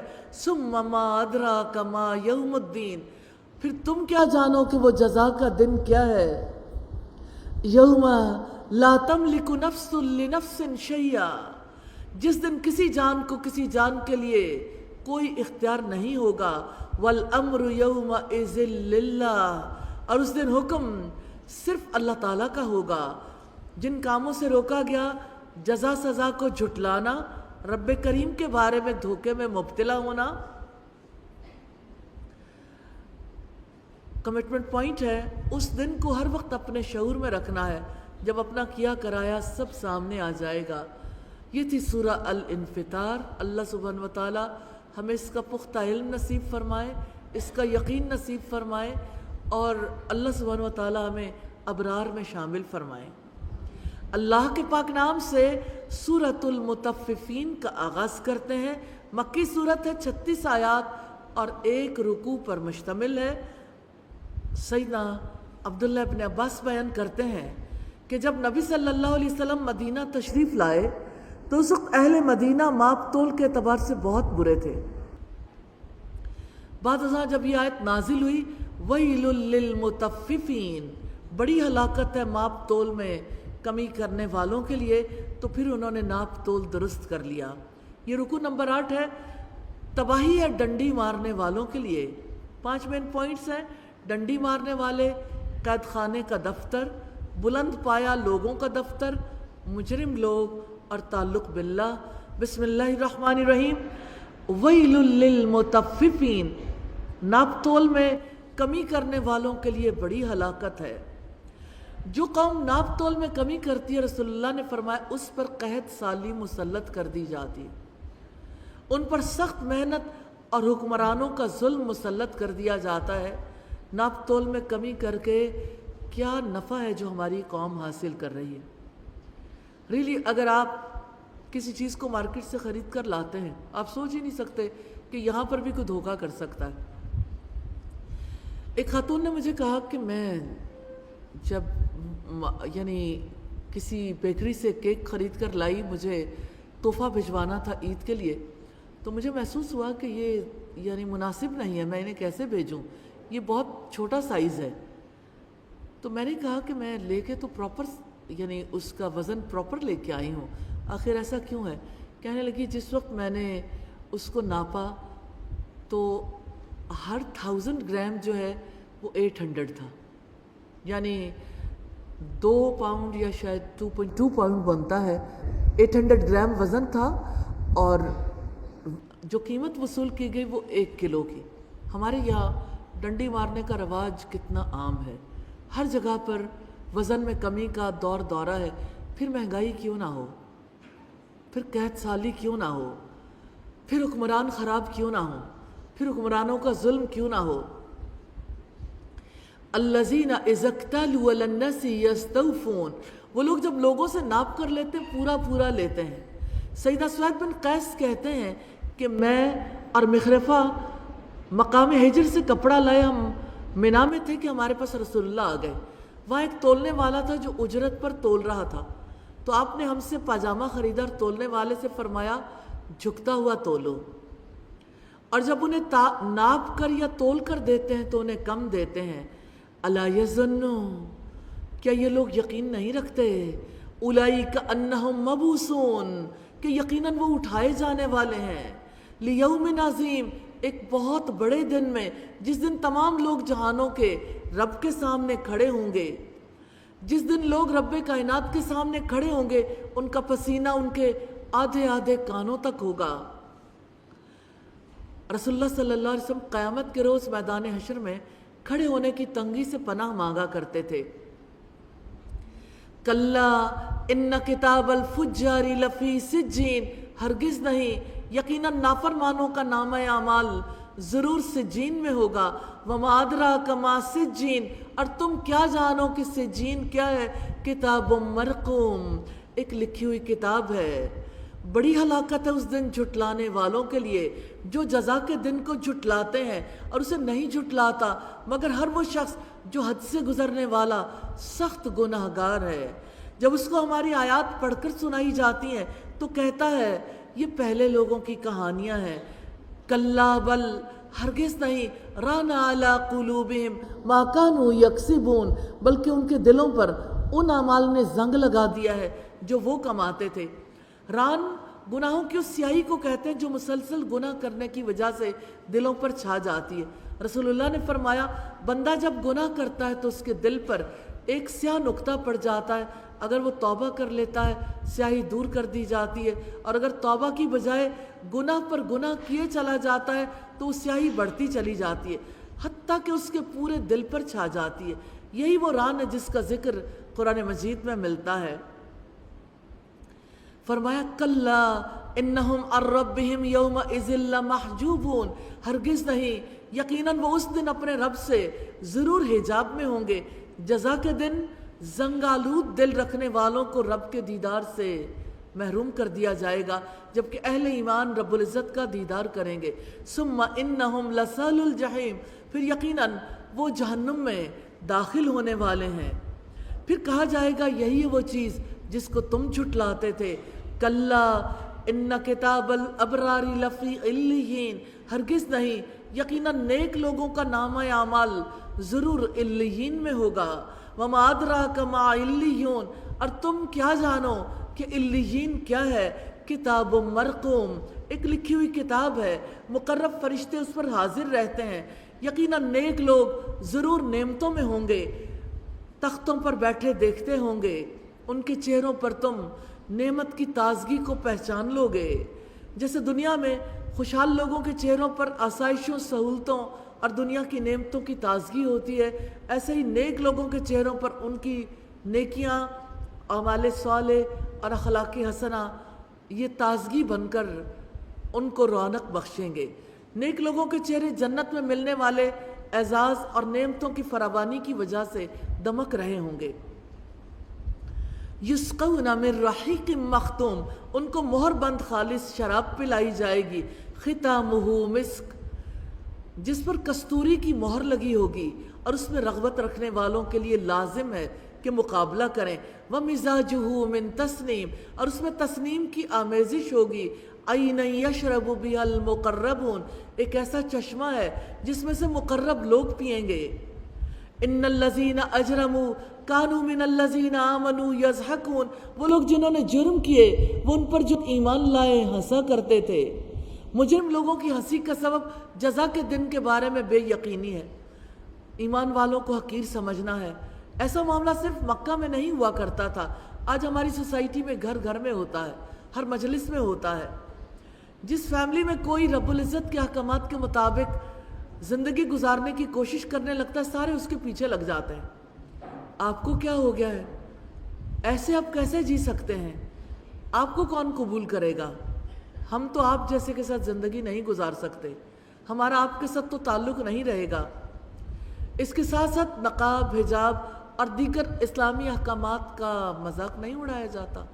کیا داڑھی اور حجاب اللہ سبحانہ و تعالیٰ کے احکامات نہیں ہیں؟ پھر اللہ کے بندے بنتے ہیں، اس پر ایمان لانے کا دعویٰ کرتے ہیں اور اس کے احکامات کا مذاق اڑاتے ہیں۔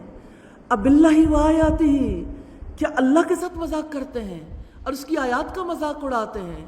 وَإِذَا مَرُّوا بِهِمْ يَتَغَامَزُونَ، اور جب وہ ان کے پاس سے گزرتے تو آپس میں آنکھوں سے اشارے کرتے تھے، اور جب وہ اپنے گھر والوں کی طرف واپس آتے تو مزے لیتے ہوئے واپس آتے تھے، اور جب انہیں دیکھتے تو کہتے تھے یقیناً یہ بھٹکے ہوئے لوگ ہیں۔ یہ مجرموں کی ذہنیت ہے کہ دنیا کمانا، دنیا کے لیے کوششیں کرنا ہی حق ہے۔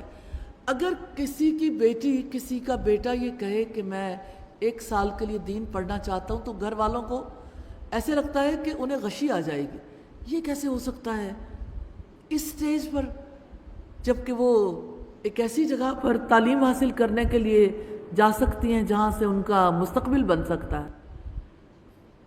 ایسے میں کوئی اپنے مستقبل کو داؤ پر لگا کر قرآن سیکھے؟ استغفر اللہ، یعنی جو اصل مستقبل ہے اس کو بھلا کر کیا دنیا بنا کر ہی سارا مستقبل بنے گا؟ تو آخرت کے لیے کی جانے والی ساری کوششیں لوگوں کو ناحق کیوں لگتی ہیں؟ کیوں انہیں لگتا ہے کہ ہمارے لوگ جو ہیں بہک گئے ہیں؟ پھر جب اہل ایمان یہ کوششیں کرتے ہیں تو انہیں گمراہ قرار دیتے ہیں۔ اسی وجہ سے ہر دور کے اہل حق کو اہل باطل گمراہ اور بھٹکے ہوئے قرار دیتے ہیں۔ وہ ایمان والوں سے کہتے ہیں کہ جو کوششیں تم کر رہے ہو اس کی وجہ سے تمہیں مال کیسے ملے گا اور تمہیں عزت کیسے ملے گی۔ وَمَا أُرْسِلُوا عَلَيْهِمْ حَافِظِينَ، حالانکہ وہ ان پر نگہبان بنا کر نہیں بھیجے گئے تھے۔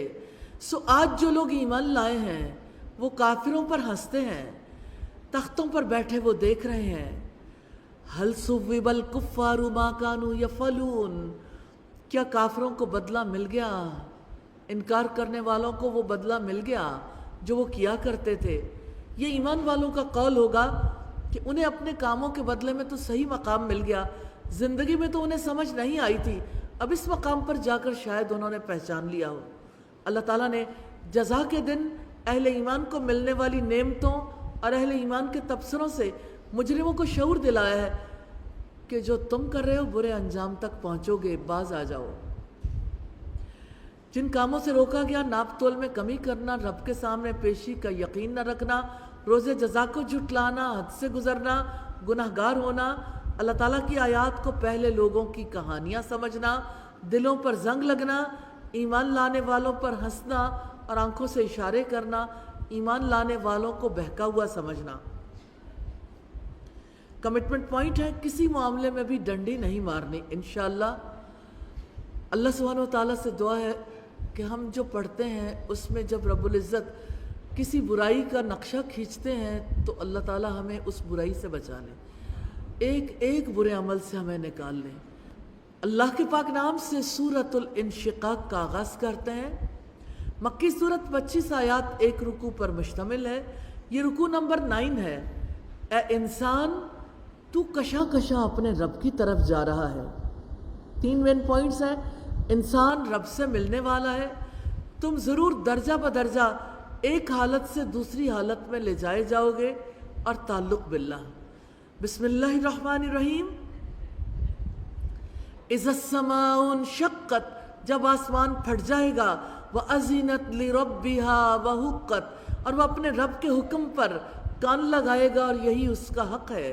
وَإِذَا الْأَرْضُ مُدَّتْ، اور جب زمین پھیلا دی جائے گی، وَأَلْقَتْ مَا فِيهَا وَتَخَلَّتْ، اور جو کچھ اس کے اندر ہے اسے باہر نکال دے گی اور خالی ہو جائے گی۔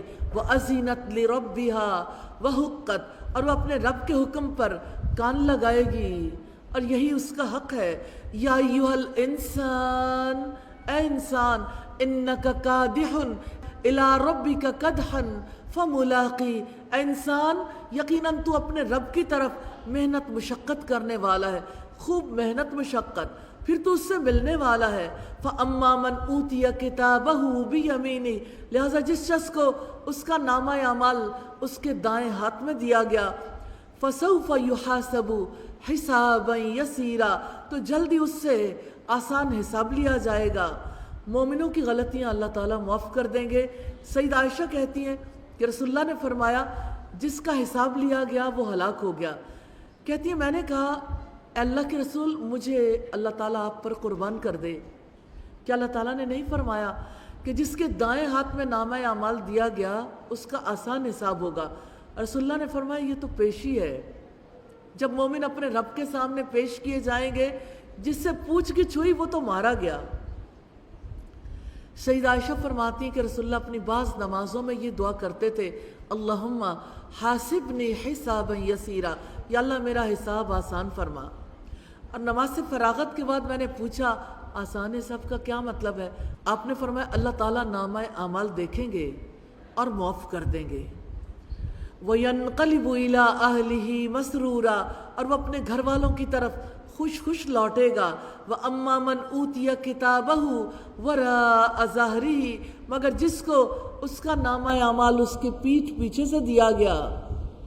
بائیں ہاتھ والوں کو جب ان کا نامہ اعمال یعنی بائیں ہاتھ میں دیا جائے گا تو وہ ہاتھ پیچھے کر لیں گے۔ یوں اگر کوئی ہاتھ پیچھے کر لے تو پیچھے سے ہی نامہ اعمال پکڑا دیا جائے گا۔ فَسَوْفَ يَدْعُو ثُبُورًا، تو عنقریب وہ بڑی ہلاکت کو پکارے گا۔ وَيَصْلَىٰ سَعِيرًا، اور بھڑکتی آگ میں داخل ہوگا۔ إِنَّهُ كَانَ فِي أَهْلِهِ مَسْرُورًا، بلا شبہ وہ اپنے گھر والوں میں خوش تھا۔ إِنَّهُ ظَنَّ أَن لَّن يَحُورَ، اور اس نے سمجھا تھا کہ وہ ہرگز واپس نہیں لوٹے گا۔ بلا ان ربہ کان بہ بصیرا، کیوں نہیں، بے شک اس کا رب اسے خوب دیکھنے والا تھا۔ فلا اقسم بالشفق، پس میں قسم کھاتا ہوں شفق کی، واللیل وما وسق، اور رات کی اور اس چیز کی قسم جو وہ جمع کرتی ہے، والقمر اذا اتسق، اور چاند کی جب وہ پورا ہو جاتا ہے، لترکبن طبقا عن طبق، تم ایک حالت کے بعد لازماً دوسری حالت میں پہنچ جاؤ گے۔ سیدنا ابن عباس کہتے ہیں یہاں مراد نبی کریم صلی اللہ علیہ وسلم ہے، آپ کو کامیابی رفتہ رفتہ حاصل ہوگی۔ فما لہم لا یؤمنون، تو انہیں کیا ہے کہ وہ ایمان نہیں لاتے۔ وَإِذَا قُرِئَ عَلَيْهِمُ الْقُرْآنُ لَا يَسْجُدُونَ، اور جب قرآن ان کے سامنے پڑھا جاتا ہے تو وہ سجدہ نہیں کرتے۔ بل الذین کفروا یکذبون، بلکہ جن لوگوں نے کفر کیا وہی جھٹلاتے ہیں۔ واللہ عالم بما یون، اور اللہ تعالیٰ زیادہ جاننے والا ہے جو کچھ وہ جمع کر رہے ہیں۔ فبشرہم بعذاب علیم، چنانچہ آپ انہیں دردناک عذاب کی خوشخبری دے دو۔ الا الذین آمنوا وعملوا الصالحات لہم اجر غیر ممنون، مگر جو لوگ ایمان لائے اور انہوں نے نیک عمل کیے ان کے لیے کبھی ختم نہ ہونے والا اجر ہے۔ کرنے والے کام ہے آخرت کے حالات کے بارے میں جاننا، جن سے روکا گیا ایمان نہ لانا۔ کمٹمنٹ پوائنٹ ہے رب سے ملاقات کو یاد رکھنا ہے، اس کی تیاری کرنی ہے انشاءاللہ۔ اللہ سبحانہ و تعالی ہمیں توفیق عطا فرمائے۔ اللہ کے پاک نام سے سورۃ البروج کا آغاز کرتے ہیں۔ مکی سورت 22 آیات، 1 رکوع پر مشتمل ہے۔ یہ رکوع نمبر 10 ہے، مارے گئے گڑھے والے۔ 5 مین پوائنٹس ہیں۔ گڑھے والے مومنوں کو عذاب دینے والوں کے لیے جہنم کا عذاب ہے۔ کیا تمہیں خبر پہنچی ہے؟ یہ قرآن اور تعلق باللہ۔ بسم اللہ الرحمن الرحیم۔ والسماء ذات البروج، قسم ہے برجوں والے آسمان کی، والیوم الموعود، قسم ہے اس دن کی جس کا وعدہ دیا گیا، وشاہد ومشہود، اور حاضر ہونے والے اور حاضر کیے ہوئے کی، قتل اصحاب الاخدود، مارے گئے خندقوں والے جنہوں نے گڑھے کھود کر اس میں ایمان والوں کو ہلاک کیا۔ النار ذات الوقود، آگ تھی بہت ایندھن والی، اذ ہم علیہا قعود، جب وہ اس پر بیٹھے ہوئے تھے، وہم علی ما یفعلون بالمؤمنین شہود، اور وہ اس پر جو مومنوں کے ساتھ وہ کر رہے تھے گواہ تھے۔ وما نقموا منہم الا ان یؤمنوا باللہ العزیز الحمید، اور اس کے سوا انہوں نے ان سے کوئی انتقام نہیں لیا کہ وہ اللہ تعالیٰ پر ایمان رکھتے تھے جو سب پر غالب، ہر تعریف کے لائق ہے۔ ایمان لانے کے بعد دوسروں کے دلوں کے اندر ایمان والوں کے بارے میں جو تنگی ہے، جس کی وجہ سے وہ ان کے ساتھ جنگ کرنے لگے، سوچے اس کی وجہ کیا تھی؟ صرف لوگوں کا یہ یقین اللہ تعالیٰ ایک ہے، وہی سب پر غالب ہے۔ اس بات کا کافر کے دل کے اوپر اتنا برا اثر کیوں ہوتا ہے؟ جیسے لوہے کی گرم گرم سلاخ کسی کے دل کے اندر سے گزار دی ہو۔ مومنوں کے دلوں کے اندر ایمان بہار بن کر اترتا ہے اور کافروں کے دلوں کے اندر دشمنی کی آگ بھر دیتا ہے۔ الذی لہ ملک السماوات والارض، آسمانوں اور زمین کی بادشاہت اس کے لیے ہے، اور اللہ تعالیٰ ہر چیز پر گواہ ہے۔ یقیناً جن لوگوں نے مومن مردوں اور مومن عورتوں کو آزمائش میں ڈالا، بعد میں اس سے توبہ بھی نہ کی، تو ان کے لیے جہنم کا عذاب ہے اور ان کے لیے جلنے کا عذاب ہے۔ یقیناً جو لوگ ایمان لائے اور جنہوں نے نیک عمل کیے، ان کے لیے باغات ہیں جن کے نیچے نہریں بہتی ہیں۔ یہ بہت بڑی کامیابی ہے۔ ان بطش ربک لشدید، بلا شبہ تیرے رب کی پکڑ یقیناً بہت سخت ہے۔ انہ ہوا یبدئ ویعید، کیسا ایمان ہے نا؟ بلا شبہ وہی پہلی دفعہ پیدا کرتا ہے اور وہی دوبارہ پیدا کرے گا۔ وہو الغفور الودود، اور وہی بہت بخشنے والا، نہایت محبت کرنے والا ہے۔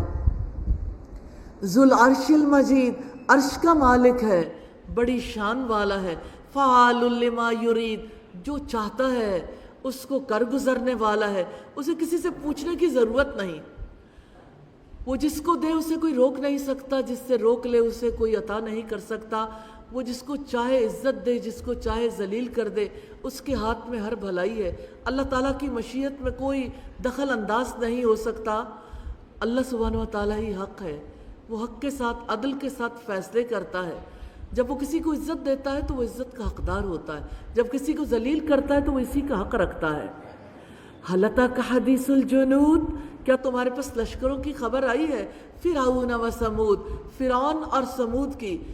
بل الذین کفروا فی تکذیب، بلکہ جن لوگوں نے کفر کیا وہی جھٹلانے میں لگے ہوئے ہیں، اور اللہ تعالیٰ ان کے پیچھے سے انہیں گھیرنے والا ہے۔ بل ہوا قرآن مجید، بلکہ قرآن بڑی شان والا ہے۔ فی لوح محفوظ، لوح محفوظ میں ہے۔ یہی کتاب ہے جس کے بارے میں نبی صلی اللہ علیہ وسلم نے فرمایا، ان اللہ یرفع بہذا الکتاب اقواما، بے شک اللہ تعالیٰ اس کتاب کے ذریعے سے کچھ لوگوں کو بلند کر دیتا ہے، عزت دیتا ہے۔ وَيَضَعُ بِهِ آخَرِينَ، اور اسی کے توسط سے کچھ لوگوں کو پست کر دیتا ہے۔ یا اللہ اس کتاب کے ذریعے ہمیں بلندی نصیب فرما، یا اللہ ہمیں رسوا ہونے سے بچا لے، یہی کتاب ہے جس نے گواہی دینی ہے۔ رسول اللہ نے فرمایا القرآن حجت لک او علیک، قرآن یا تو تمہارے حق میں حجت ہے یا تمہارے خلاف، یا اللہ اسے ہمارے حق میں حجت بنا دینا، آمین ثم آمین۔ جن کاموں کا حکم دیا گیا، تعریفوں والے اللہ تعالیٰ پر ایمان رکھنا، توبہ کرنا، نیک عمل کرنا۔